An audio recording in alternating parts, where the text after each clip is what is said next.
Hi there everybody, welcome to the RunSport video coaches lead-in for week 7 on the RunSport training clinics, and on this beautiful afternoon finally in Victoria. And I got my toque just in time for the nice weather. I wore it on purpose so that it's sunny from now on till race day. I want to welcome you to week 7, starting something new this week. But first, I want to say congratulations for getting through the 2 weeks of hills in the last microcycle. And I hope you not only enjoyed the hills, which is very subjective, but I hope you got something out of the hill, something about form, about being mentally strong, about your ability on the hill, and also you'll have increased your fitness by doing the hill workouts as well. And to just remember that you get to revisit hills in a few weeks. So it's the first session of hills was really a lead-in, and in a couple of weeks when you get to do the hills again, you're going to be very strong because you're going to have a few more weeks of training under your belt.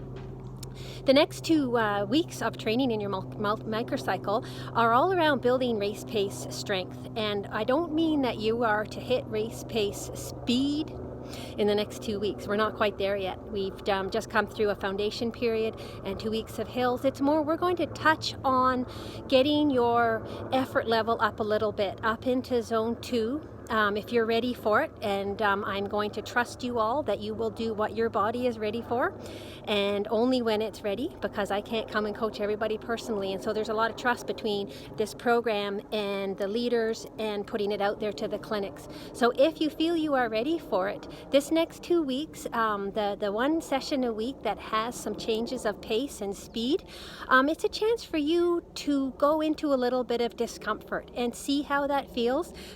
See what your mind thinks of it. Try not to back off the moment that it gets uncomfortable, and test out what that pace is going to feel like while you stay strong in your form, whether you're walking or running or wheeling. It's about taking what you've learned so far through the drills and the foundation of posture and strength that we've been talking about, and now applying it to some slightly faster running. You can choose flatter running this week if you want, which is a nice changeover from having done the hills. You should feel nice and flowy and fluid in the faster sections in the workouts in the next 2 weeks. But it's a chance to start touching on what you might want to feel on race day. And tempo was one of my favorites. I know I have lots of favorites, actually. Almost everything is my favorite when it comes to running. But tempo is also one of my favorites because tempo allows me to put my mental space into what a race is going to feel like. So without the pressure and without the stress of race day. And so I can go out and I can go run tempo, and in my mind I'm thinking of this nice strong form, nice light quick feet, nice strong arms. Am I staying completely relaxed from head to toe and just gliding over the ground? Am I feeling mentally calm and relaxed and stress-free while I'm doing this? It's a chance for me to practice how I want to feel in high-pressure situations while I'm actually in a workout on a beautiful evening like this, like out in the trails or with my friends. And so I can use that higher intensity to focus on that.